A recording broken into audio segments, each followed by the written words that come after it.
मैं आचार्य मदन सांडिल्य, संस्कृत एवं संस्कृति संरक्षण संघ का प्रदेशाध्यक्ष। आज यहाँ पर हम जो काउंसलिंग चल रही है उसका विरोध करने के लिए आए हैं, क्योंकि इस काउंसलिंग में हम शास्त्री होते हुए इस शास्त्री पद की जो काउंसलिंग है उससे बाहर हो रहे हैं। ऐसा नियम सरकार के द्वारा हमारे ऊपर थोप दिया जा रहा है जो कि न्याय संगत नहीं है, तर्क संगत नहीं है। और बार-बार ये सरकार हम शास्त्रियों के साथ उपहास कर रही है। अपनी मर्जी से कभी भी हमारे ऊपर नियम बिना प्रोसेस फॉलो किए हुए लगा देती है।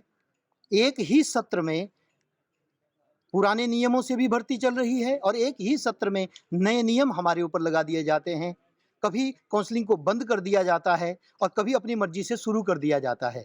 हम बार-बार इस बात के कारण से आहत हो रहे हैं। हम इसका पुरजोर विरोध करते हैं। जय जय श्री सीताराम। राष्ट्र हैं, ऐसे में तो अपनी संस्कृति को बचाने के लिए हमें उससे उबरना चाहिए और मैकॉले की पद्धति से हट करके जो गुरुकुल की पद्धति है उसको अपनाना चाहिए। इसलिए सरकार इस बात की मैं चेतावनी दे रहा हूँ। मैं केवल इन संस्कृत वालों के साथ नहीं खड़ा हूँ, मैं बचपन से जो है वो इस राष्ट्र के साथ खड़ा हूँ।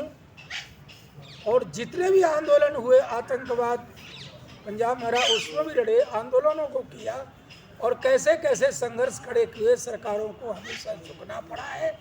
इसलिए मैं सरकार से ये चेतावनी दे रहा हूँ कि याचना नहीं, अवरण होगा, संघर्ष महा भीषण होगा और हम इस प्रकार से अपने अधिकार को खो करके बैठ जाएंगे क्या? अधिकार खोकर बैठ रहना यह महादुष्कर्म है और न्यायार्थ अपने बंधु को भी दंड देना धर्म है। अगर कोई इस बात को नहीं मानने को तैयार है तो महाभारत को याद कर ले। इस हेतु ही तो कौरवों और पांडवों का रण हुआ जो भव्य भारतवर्ष के कल्पांत का कारण हुआ। इसलिए सरकार को हम चेतावनी देते हैं कि सरकार इस प्रकार की हरकतों से बाज आए और जिस प्रकार की क्या नाम संस्कृत संरक्षण संघ की मांग है तो उसको ठीक से समझ करके निर्णय ले, अन्यथा सरकार संघर्ष के लिए तैयार है, फल भोगने के लिए तैयार है। जय श्री राम। नारद जी उस समय संवाद के संवाद थे। हम ये कहना चाहते हैं सरकार से कि शास्त्री में और बीए और एमए में अंतर है। वो अंतर क्या है कि बीए एमए में जो संस्कृत पढ़ाई जाती है वैकल्पिक, वह हमारे विषय के हिसाब से केवल एक विषय होता है जिसको साहित्य कहते हैं। इससे मात्र ट्रांसलेशन और कहानी होती है। परंतु संस्कृत महाविद्यालयों में जो शास्त्री कराए जाते हैं उनमें वेद, व्याकरण, ज्योतिष, न्याय यानी दर्शन, इस प्रकार के अनेक विषय होते हैं। तो जो जानकारी शास्त्री को होती है वो जानकारी बीए और एमए संस्कृत वाले को नहीं होती है। दूसरी बात जो कही जा रही है कि बीएड अनिवार्य है, बीएड अनिवार्य उनके लिए है जिन्होंने शास्त्री नहीं की, क्योंकि अन्य विषयों में पढ़ाने का सिस्टम नहीं बताया जाता है और संस्कृत महाविद्यालयों में पढ़ाने का सिस्टम बताया जाता है क्योंकि वो गुरुकुल पद्धति पर आधारित होता है। और जिस प्राचीन काल में गुरुकुलों की परंपरा थी उस समय से अलग से पढ़ाने के लिए बीएड जैसी कोई व्यवस्था या उसकी कोई आवश्यकता नहीं थी। इसलिए जो तीसरी बात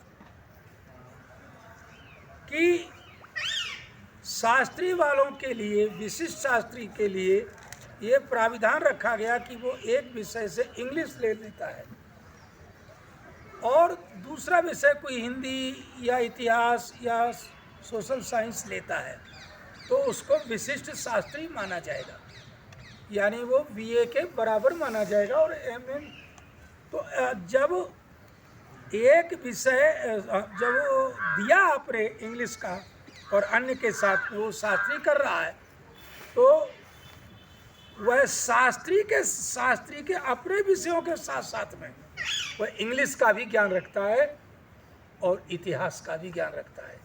इसलिए वह उनसे बीए और एमए वालों से पढ़ाने के लिए ज़्यादा योग्य है। और इस योग्यता को सरकार दबा करके अयोग्य लोगों को संस्कृत विषय के लिए अध्यापक अगर रखती है, तो यह भारतीय संस्कृति और संस्कृत दोनों के ऊपर ही कुठाराघात है। यानी ये आज भी वही गुलामी की परंपरा को अपना रहे हैं जो मैकोले ने किया था। मैकोले ने इस शिक्षा पद्धति को लागू करने के बाद अपने पिता को पत्र लिखा था कि माननीय पिताजी, मैंने इस प्रकार की व्यवस्था कर दी है कि इस एजुकेशन से भारतवर्ष में अंग्रेज रहें या न रहें, लेकिन काले रंगों के अंग्रेज अनेक पैदा हो जाएंगे, क्योंकि वो अपनी संस्कृति और सभ्यता को भूल जाएंगे। जो कार्य मैकोले ने किया। हमसे जुड़े रहने के लिए हमारे YouTube चैनल को सब्सक्राइब करें और नई वीडियो की नोटिफिकेशन के लिए बेल आइकॉन को दबाएं। अगर आप ये वीडियो Facebook पर देख रहे हैं तो लाइक जरूर करें और ज्यादा से ज्यादा शेयर करें। इसी तरह के और भी अपडेट्स के लिए फॉलो करें हमारा Instagram पेज himachal.kesri।